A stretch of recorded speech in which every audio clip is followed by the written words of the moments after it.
అనుకోలేదు రాముని సతిగా కలదని ఈనాడు.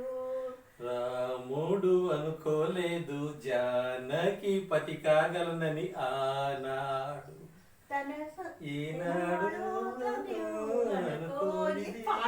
ఈనాడు మనకు నిజమైనది ఆ రామాయణం మన జీవన పారాయణం.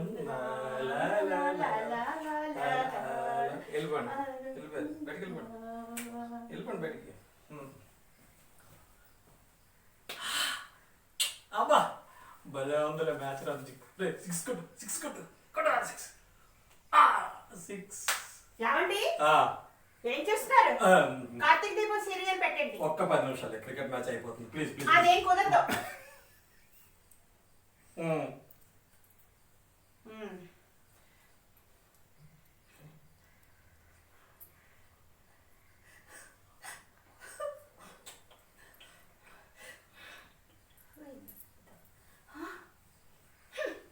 యాడ్లో ఒకటి చూసేప్పుడు తీసుకోండి.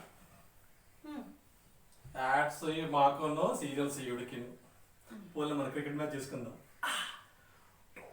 ఏమండి భోజనం తీసుకోండి. ఏమిటేవు చాలా వెరైటీస్ చేసావు. ఏదేమైనా వంట చేసి ముందు మొగుడు పెట్టి ఆ తర్వాత తినే భార్యలు ఈ రోజులు ఎంతమంది ఉన్నారు? ఈ విషయంలో నేను చాలా అదృష్టవంతుడు తెలుసా. అదృష్టమా ఆవకాయ? మీకు వంట చేసి పెట్టి మీరు బాగుంటే నేను తిందామని. అర్థమైందిలే. ఉండండి స్వీట్ తీసుకొస్తాను. వంట ఎలా ఏడ్చింది, స్వీట్ ఎలా ఉంటుందో. ఏమండి ఏమైంది? మీకోసం చేసిన స్వీట్స్ ఎలకలు తినేసేయండి. నువ్వెందుకే బాధపడతావు? అవి చచ్చి ఉంటాయి. పోలే ఈ నెలకి ఎలకల మీద కొనక్కర్లేదు. ఏమండి నేను ఒంటరిగా ఊరు వెళ్ళాను అనుకోండి, మీరు ఒక్కరు ఉంటారు కదా, ఏం చేస్తారండి? ఏం తోస్తుంది? అవును కదా, నువ్వు ఊరు వెళ్ళిపోతే ఇంట్లో ఒక్కటే నేనేం చేస్తాను? ఏం చేద్దాం? ఓ కుక్క పిల్లని తెచ్చి పెంచుకుంటాను. కుక్క పిల్ల? అది అంటుంటే నాకు నువ్వు మాట్లాడినట్టే ఉంటది. ఏమండి నేను ఒకవేళ తప్పిపోయాను అనుకోండి, మీరు ఏం చేస్తారండి? నువ్వు తప్పిపోతే నేను ఖాళీగా ఊరుకుంటాను అనుకున్నావా? పేపర్లోని, టీవీలోని, సోషల్ మీడియాలోని అన్నిట్లో కూడా యాడ్స్ ఇచ్చేస్తాను. ఏమని? నువ్వు ఎక్కడున్నా సుఖంగా ఉండాలని. ఎక్కడికి వెళ్ళిపోతున్నారు?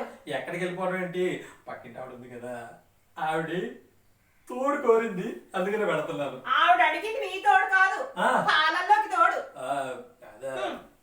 ఇంకా ఏదో అనుకున్నాను, ఇంకేదో అనుకున్నాను నేను. ఏమండి వర్క్ షాప్ అంటే ఏంటండి?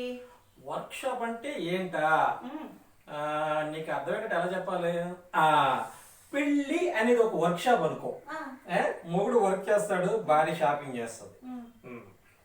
అంటే మీ ఉద్దేశం మీరు కష్టపడి ఉద్యోగం చేస్తుంటే నేను దూబరా చేసి షాపింగ్ చేస్తున్నానా? నేను అనక ఉంటున్నాను మీతో, అది ఇంకొకళ్ళు ఎవరైనా అయితేనా ఒక్క నిమిషం కూడా ఉండరు. ప్రతి భార్య ఎలాగ అనుకుంటుందండి, నేను కాబట్టి ఉంటున్నాను, నేను కాబట్టి ఉంటున్నానని. అలానే మనం ఇంకో దాన్ని తెచ్చుకున్నాం అనుకోండి, ఇది ఉండనివ్వరు. అస్సలు మిమ్మల్ని కాదు అనేది, మా అమ్మ నాన్నని అనాలి. ఏం పాపం వాళ్ళు ఏం చేశారు? వాళ్ళు మీకు ఇచ్చి నన్ను పెళ్లి చేసి నా గొంతు కోసారు. మాట్లాడరే బెల్లగొట్టి రాయిలాగా. ఏం మాట్లాడమంటావు? బోల్డ్ అలా ఉంటది, కానీ నువ్వు అందంగా ఉంటావు కదా, అందుకని ఏం అల్లాపోతున్నాను. ఏమండి నీకు మంచి స్ట్రాంగ్ గా కాఫీ తీసుకొస్తానే. ఓకే. చూసారా, డాక్టర్స్ ఏం చెప్పారండి? మనం పోరాడాల్సింది రోగంతో, రోగితో కాదు. మీలా మాకేం స్వార్థాలు లేవండి. నేను స్వార్థపరున్నా? నేను? నువ్వే స్వార్థపరురాలువే. ఏనా? మొన్న మా చెల్లె వచ్చిందా, వస్తే దాన్ని నానా మాటలని అది వెళ్ళిపోయే వరకు రాసిన పెట్టావు. అదే నేనైతే మీ చెల్లె వస్తే ఎంత ప్రేమగా చూసుకుంటాను. తెలుసులేండి, చూసుకుంటారా? బాగా తెలుసు.